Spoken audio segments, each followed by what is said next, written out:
Just wait for that to go. Is that all right here, the mic? Sorry, the Yeah, no, it's all just Lambo just passed.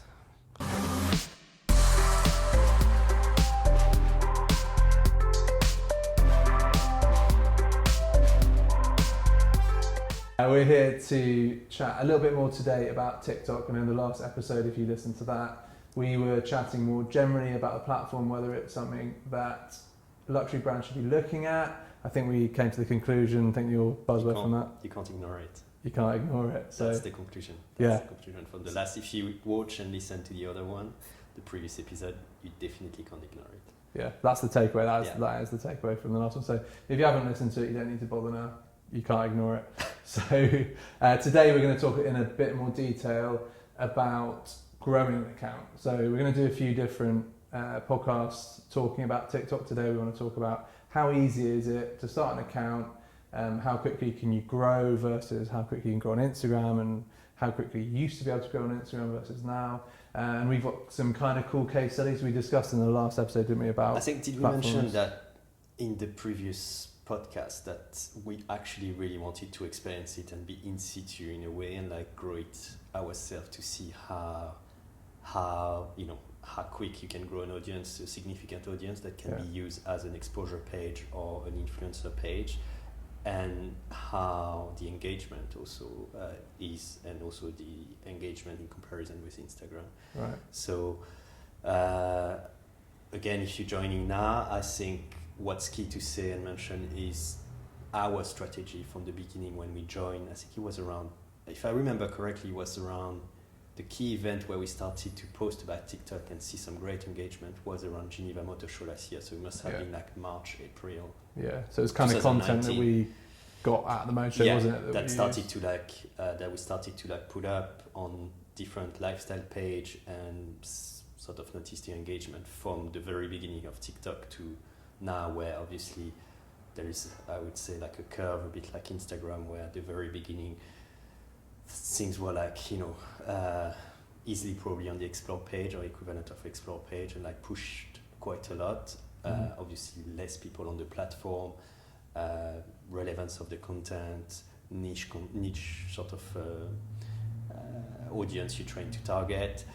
So obviously some of the content, and that's what I can notice, but that's a separate thing we should discuss, was engaging probably really well at the very beginning and slightly less nowadays. But you can still, doesn't mean you can't like get a video go viral, or you can't not like grow an account significantly within let me count, like 3 months from 0 to 40k followers basically. Yeah. So that's a bit of a case study we're going to discuss today, and I think it's an interesting one to share with you.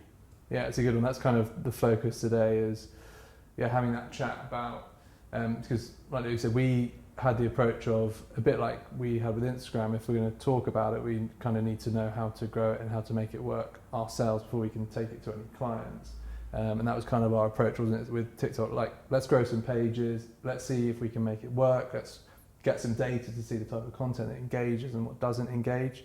So we've got a few different pages now, but the one we're going to talk about today is quite a specific one, because that kind of started over a short space of time recently. Yeah, and it's something, I mean, to be fully transparent, that's something we started in just before Christmas, so Christmas 2019, a couple of months ago. Yeah. And it was already in a way quite late on the platform. Like, it wasn't, we started pages, which again is in our field. Again, to go back quickly, we specialize in luxury and luxury lifestyle, so from automotive to watches to hotels and real estate. And our angle from the beginning was to specialize in everything high-end and luxury. So we created different pages around that sort of lifestyle. The latest one that we've created, which is the one in December, is actually a bit more like not a travel destination, but sort of it's closer to that, isn't it? It's like it's a destination page. So that destination, it's looking at how you create almost like a travel editorial type space on TikTok that's a bit more mature than, because anyone that uses the platform, there's a lot of criticism around it, criticism in a way, but brands looking at it saying, is it just lots of teenagers dancing and lip syncing? This is Which, a good example. It is a lot of that. There is a lot of but- that, but again, like we said, I think we mentioned it, like even though you have probably 70% of the platform doing a lot of like dancing and lip syncing and all of that, there's still 30% that you can't ignore again. Yeah, 30% 30% who might are kind be of 25 slightly up. older audience and willing to discover and consume some content that might Right. be more relevant to them. Yeah, exactly. It's creating that. There is that audience there, whether it's that 30% who are the millennial up audience, and it's kind of working the algorithm so that you create the type of content that they're going to want to see. In theory, TikTok will put it in front of them, and maybe a younger audience that aren't interested in that, it won't resonate with anyway, so it won't go viral. So it's about finding that content for that niche, which I think was a key part of the strategy, wasn't it, around the destination page. It was kind of literally finding how it worked. being the like owning that sort of destination angle and keep basically, and I think that's one key learning is like from the different page we've grown is basically producing and putting content up pretty much 2 to 3 times a day minimum, and keep being relevant to your audience and what they're here for, like what they're willing to see. So and listening to the audience. I mean, throughout that, we discovered that the audience was really keen in that destination and wanted even more in a way where wanted to learn more about that destination and know exactly the location, where they can find this, where they can go, and all of that. So it's like being very listening to the comment and engaging with them and trying to like tailor it even more, so you really like speak to that audience and they're really receptive to it. Yeah. You can really see in terms of engagement how, again, it's an interesting one because by having done several pages with, like, not to go into detail, but like I would say cars to watches to travel and more like specific destination, you can see how it's not necessarily about the quantity again, and which is quite similar to Instagram in a way where it's not about the volume of the audience and the number of followers, but it's more about, again, the relevance and the quality of the content you produce. Yeah. And the engagement can be much higher on a video. If you combine all the videos on regular basis, the engagement can be way higher, even though the following is way less. So it's all... Yeah, so there's that opportunity that, democratizing the platform, is it, that if you're looking from a brand perspective or an influencer perspective, there is that opportunity to really grow really, really quickly, as you could kind of back 2011, 2012 Instagram. That opportunity's there, but you've got to be, I think one of the really interesting things is the consistency, isn't it? Because that idea of, if you step out of your niche, that content won't really do very well. Yeah, again, we tested, like to like appeal to through that destination page, like attract potentially several and test a bit and see, if in that destination page, can you bring a bit of car, can you bring a bit of watches, and bring slightly more lifestyle to it? It doesn't engage. Yeah. Like anything where, even though it's like a really cool car, classic car, or like a supercar, that will really engage on another platform, channel, actually doesn't engage at all. Just, like people are not interested. It's like on a car page, if you put, where we've trialed on a large car page that's predominantly interior shots of cars, nice content that we've got around cars. If you put up something about a hotel, it just won't engage, which is really interesting, which wouldn't happen on Instagram, I don't think, as much. No, probably not as much. So I don't know if it's a case that it's directly the audience not engaging from the beginning, and the algorithm doesn't pick up on it and doesn't push in a way that specific video, or is that like you suddenly, by the engagement you get on the video that sort of sync and resonate with your niche, then TikTok puts you in a category, and therefore anything that is outside that category won't engage and won't be pushed. Yeah. So I think it's a bit of a mixture of that. I mean, it's still a learning curve, exactly. But it's good to, that was the whole point. Like, again, what we're trying to say is, like, if you're looking to grow. And if you like still thinking about TikTok, shall we not, do we start, you need to consider a few things like the consistency, the producing the content. It doesn't need to be like Instagram, where sometimes, you know, the content has to be slightly more like edited and tailored, and it can be a bit more raw and authentic, but you still need to put a lot of content and spend time on it, and really stay focused on your audience and your niche, and not really go out of that. So from the beginning, you literally sign off and say, I'm going to stick to that, and if you want to grow significantly, that's what you need to do. That's great advice. I think if you're a brand and you're specialist, which is most people in luxury, where you can kind of pin your thing on this is what we're about, there's an opportunity on TikTok. Yeah. And recent thing, a couple of weeks ago, they introduced the URL, right? Yep. So it's also a massive sort of game changer, which before it was a lot of, I mean, the feedback we had mostly from brands and luxury brand was like, oh yeah, we find it first. Okay, we talked about the audience and the fact that it's quite a young demographic, and you know, people like questioning, is it relevant or not?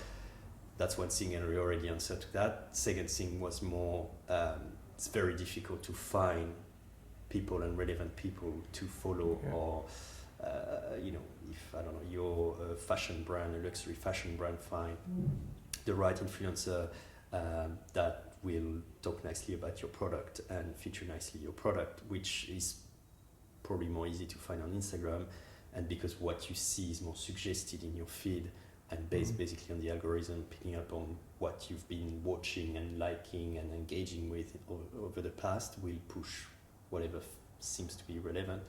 But yeah, I think it's sending people off, isn't it? It's kind of, how do you go before they put the URL in, which is still just in the beta version, sending people from TikTok to a website or to somewhere. So brands that really want to track that as a KPI, that is now starting, which is going to open up lots of opportunities from an SEO angle, from our perspective in terms of running a campaign and saying, okay, we're going to send someone from an influencer page.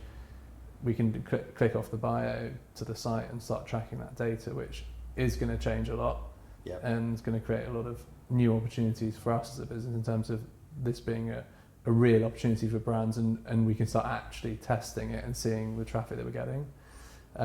Let's just talk quickly a little bit about how long it takes to grow, because I think that's quite interesting. Is that, you know, like realistically, how long is it going to take you to get to 10k to 20k? That's what people want to know about ultimately.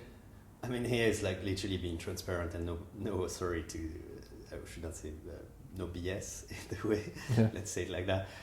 And that's something hopefully we're going to support. I mean, we have all the data and the screenshot. I mean, we literally did it as an exercise before Christmas, where we decided to monitor and literally video screen everything. So literally what I see, what you see when we open the app every single day, and see how the account has grown and how people engage with. So we've been like completely transparent on that, to show you literally from the day created the account, day 1, day 2, up to day 7, we were already around 5k. So we managed to grow that account from 0 to 5k within a week, by posting on average at the beginning, I think it was 3 to 5 videos a day, so quite a lot. The more you post, especially at the beginning, most likely one of the video might go viral and help obviously the growth. They give you a chance at the start, don't they? So if you make some good content. But it's something like we've seen on, like I'm not saying it's a proof science, because we've seen on other page where we started also from scratch and it took longer to grow, or it doesn't grow as quick, or you know. So it's it's not like it's got to be. I think that they're going to give you a chance in those first few posts. They're going to put it out to a wider audience. So if that is a good bit of content that you kind of know has got that viral nature to it, you're in a good place. So if you waste that opportunity at the start, it's quite hard to come back. Again, that specific video that went viral, it's almost not doing the exact same video, but replicate, like trying to like do something very similar, and you know that's your niche. That's what you need to own. Yeah. And what you need to like keep. So true. Anyway, so I think if I'm correct, 0 to 5K within a week. 5, I think then the growth 5 to 10K was also probably another week, and then it grew quite quickly from, I would say, 10 to 20, and then I would say over the last I think the last months it's been growing from 25 to 40. I think now the account is around like 42K followers. So again, within 3 months, you know, starting like quite late, I would say, in the game, in already a quite saturated, it's a destination page, but it's already a destination where a lot of people have been like posting about and trending about. So it's not something new, like a real niche where it's like you're the first one owning that space, but it's like creating something in terms of content that is probably more relevant or more sexy, or like depending on how you know, what's your angle. It's like if you look at those numbers and you compare it with other platforms, and that's purely apart from obviously the investment in creating the content and the strategy around it, it's purely organic. There's no media spent behind it. If I know we've discussed this before, but it really is true, isn't it? If you're a small, young, medium-sized brand, whatever, and you're thinking, okay, are we going to do a bit of everything, or are we going to nail one thing? What would you say? I mean, you've got to think, okay, should we just go all in on this? That's something we mentioned in the previous podcast, but I think if you have to start like as of today, a platform, you're like mainly have, I don't know, just Facebook and Twitter, and you're like, okay, I need to be more like 2020 and like be on the latest platform that millennials or Generation Z engage with, and you think, okay, people told me about Instagram, which is an obvious one, and now I keep hearing about TikTok. You have more chance by starting TikTok now, and hopefully now you can add the link. A lot of people, and like even people massive on TikTok, they keep pushing their Instagram through TikTok because it's like driving that traffic back. So it's still a way, you know, if you have to focus time, energy, and invest a bit of money in creating content, it's probably worse nowadays, like focusing on TikTok and nailing TikTok and growing quite quick that platform to then use that platform to drive back audience on Instagram. Yeah, that collateral benefit. I mean, it makes a lot of sense because you can just grow quickly. But again, it's like why an audience is the same with YouTube. Why an audience will still, I mean, it's asking a lot to people, like why would I follow you as well on Instagram? Why would I like click on TikTok and then get redirected to another platform? It's like you have to make it attractive to them to go on TikTok, so on Instagram. So maybe it's a case that, you know, some people show more behind the scene on the Instagram, or vice versa. It's like they shoot a whole really well edited video or like photo for Instagram. It's like go and check all the behind the scene and see how, you know, out of that picture, you know, see how we spend like 10 hours to get that shot right, and what we went through in terms of like creative process and all of that. So it's trying to find something where the audience feel interested to go and move from another platform to another platform. That added value, isn't it? That's not just the same thing repeated, and the same thing just sharing content repurposed on TikTok isn't a great strategy, and as we've seen, doesn't actually work. So it's having to have a unique approach to both. I think that's a cool start. That we're going to talk a lot more about TikTok over the coming weeks and months. We just wanted to go through this platform. We'll talk about some others that we've built, the challenges we've faced, as well as other things, obviously about luxury influencer marketing, which is our specialism. But I hope that was helpful. And if you've got any questions... again, I think it's always it's having a conversation here. So if you have any question, any specific topic you want us to dive into and try to answer to, we don't have the answer, but again, our approach for things is to experience it ourselves before, you know, advising clients and saying like, okay, we've been through that, we're doing it on a daily basis, same with Instagram. We know how you know, how to approach this, and this is the strategy we think should be the right one for your Exactly. audience. Exactly. So thanks very much for Thank you, guys. listening, watching, wherever you are consuming this, and look forward to